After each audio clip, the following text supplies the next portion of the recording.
So I'm going to be walking you guys through how I would build a better version of the Mac Pro for less than $10,000 while getting more power, more flexibility, and full upgradability. So Apple's Mac Pro is an expensive lockdown system that doesn't really offer the best value for the price. It forces you to pay premium prices for upgrades, it limits expansion, and it doesn't allow you to swap out core components like RAM, storage, or the processor. The system I would build offers better performance at the same price, or actually even lower, while giving me the ability to upgrade any part of it in the future. So I'm going to go through each component and compare it to what Apple offers, and then explain why my choices make a bit more sense. So first is the motherboard. Sorry, I'm covering that up. So first is the motherboard. The motherboard in the Mac Pro is custom built for Apple's M2 Ultra, which means that it cannot be upgraded. If Apple releases a newer processor in the future, the only way to upgrade is by buying a completely new Mac Pro. My build would be using the Asus ROG Maximus Z790 Hero motherboard, which would allow me to upgrade my CPU in the future without replacing the entire system. It would also support the PCIe 5.0, ensuring that I can use faster SSDs and GPUs as they become available. Apple's Mac Pro motherboard limits the future expansion, while mine would be designed to be a bit more flexible and support newer technology as it evolves.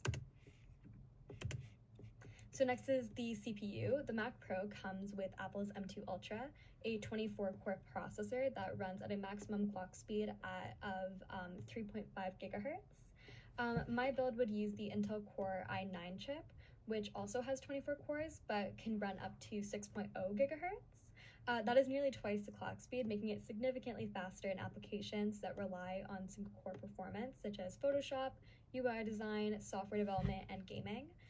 The Intel processor also allows overclocking, meaning I can push the performance even further if needed. So Apple's M2 Ultra is locked, preventing any further performance adjustments. So most importantly, the i9 supports the x86 architecture, which allows it to run on Mac OS, Windows, and Linux without any compatibility issues. The Intel CPU is faster, more flexible, and works with multiple operating systems.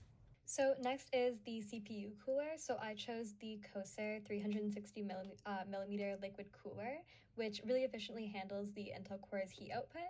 Its large radiator and 3 high-performance fans provide superior cooling, preventing thermal throttling under heavy workloads. The integrated LCD screen allows real-time temperature monitoring as well.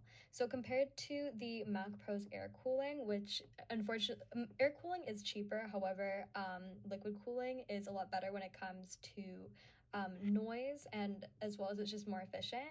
The setup ensures a better thermal performance and quieter operation, making it ideal for intensive tasks like video editing and AI processing, which is why I chose it for this. So next is the video card. Apple's M2 Ultra includes an integrated GPU, which is roughly equivalent to an AMD Radeon RX 6800 XT. So while this is a good graphics processor for Mac OS based applications, it doesn't really offer the best performance for demanding workloads like AI training, 3D rendering, and gaming. I went with the AMD Radeon RX 7900 XTX, which is nearly twice as powerful as the M2 Ultra's GPU. This means better performance in video editing, rendering, AI computation, and gaming.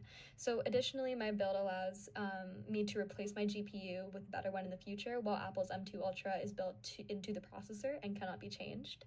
And also for those who need CUDA, the Compute Unified Device Architecture, acceleration for AI or machine learning. My build also supports the NVIDIA RTX 4080 Super, which Apple obviously does not. So next is memory. Apple's Mac Pro includes 64 gigabytes of unified memory, but it is soldered onto the motherboard. So this means that if you want more RAM, you have to decide at the time of purchase and pay Apple's high upgrade fees. Once a machine is built, there is no way to add more memory. So in my build, I would use 128 gigabytes of G.Skill RAM. Not only is this double the memory of the Mac Pro, but it also would allow me to upgrade to at least 192 gigabytes later if I do need more. Apple will lock you in to the memory you choose at checkout. Next is storage. Oh no, I'm covering that up as well. So next is storage. The Mac Pro starts with only 1 terabyte of storage. If you want to upgrade to 8 terabytes, Apple charges $2,000 because the SSD is soldered onto the motherboard, and you cannot, again, add more storage later. My build would include 2 terabytes.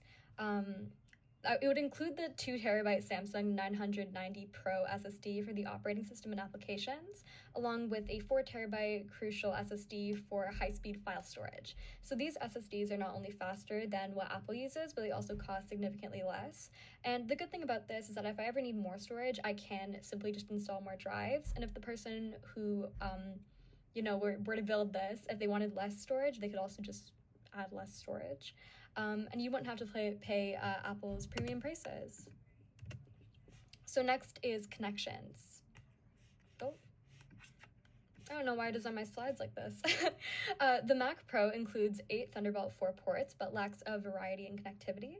So many devices still use the USB-A, and Apple does not provide enough of those options.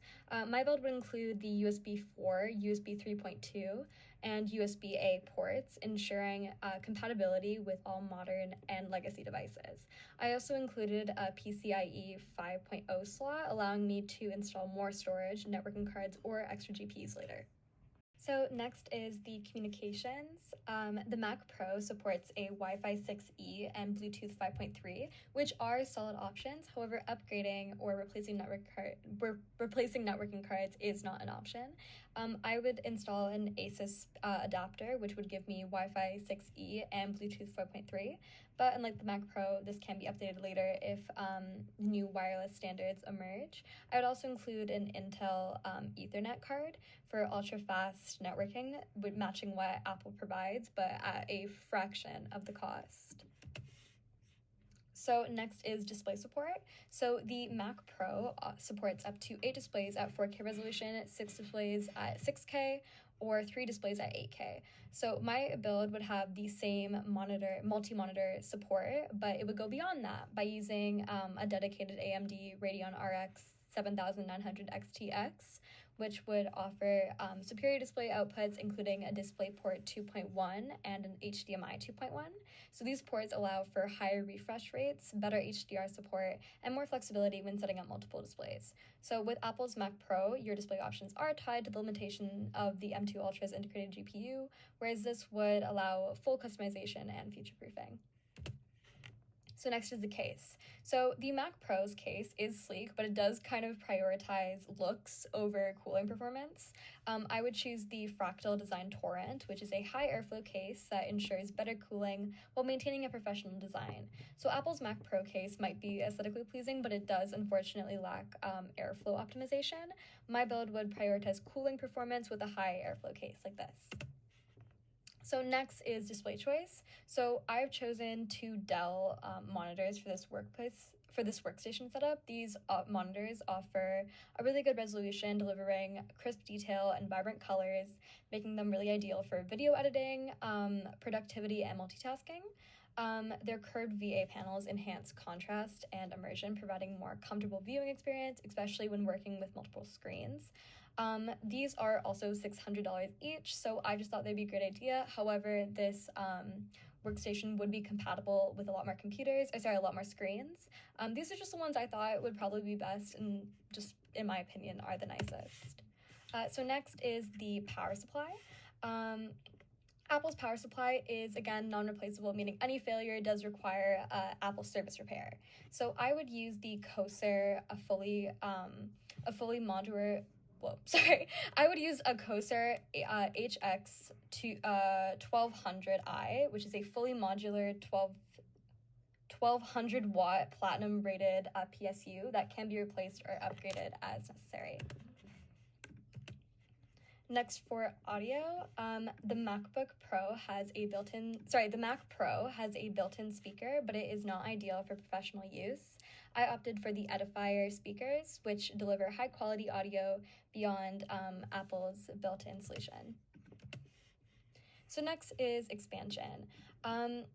Apple's Mac Pro offers 6 PCIe slots, but due to the Mac OS limitations, compatibility with many expansion cards is restricted. My build has 6 PCIe slots as well, but they are PCIe 5, ensuring better performance for future expansions. Next is accessories. So the Mac Pro comes with a Magic Keyboard and a Magic Mouse, which are fine, but not ideal for productivity. I would use the Logitech MX keys and MX Master 3S, which are ergonomic, customizable, and way better suited for professional work. So in conclusion, for the same price, or actually even lower, at a price of $8,530, you are getting more RAM, faster storage, a better GPU, and full upgradability. This build is faster, more powerful, and significantly more cost-effective than the Mac Pro. If you need a workstation that is powerful, flexible, and future-proof, this is a good investment. Thank you for watching.